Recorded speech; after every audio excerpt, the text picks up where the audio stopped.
Meski Kota Palembang memasuki masa new normal, penjualan alat pelindung diri atau APD di konveksi Quera tetap laku keras.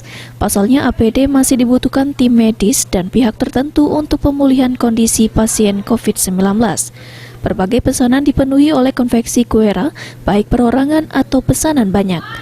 Indra selaku pemilik konveksi Quera mengakui kalau masih banyak pesanan APD di konveksinya. Bahkan pesanan datang dari luar kota Palembang, mulai dari Jambi hingga Pekanbaru. Pemesanan sendiri melayani perorangan hingga pesanan partai banyak, seperti tim medis atau rumah sakit dan klinik perusahaan tertentu. Macam-macam sih, kalau perusahaan sampai 3.000. Ada yang bahan kita pakai spon-bon yang gramasi 75. Ada perbedaan nggak sih Pak bahannya ini Pak? Ada, kita pakai satu lagi bahan sejenis parasit. Ya.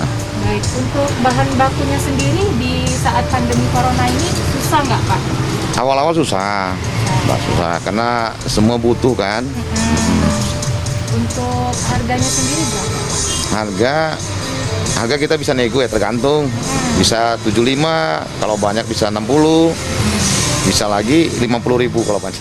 Untuk harganya sendiri tidak begitu mahal, mulai dari harga 60.000 hingga 100.000 per APD-nya.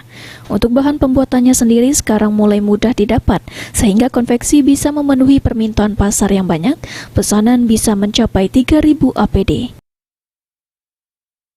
Mardiansyah, PAL TV.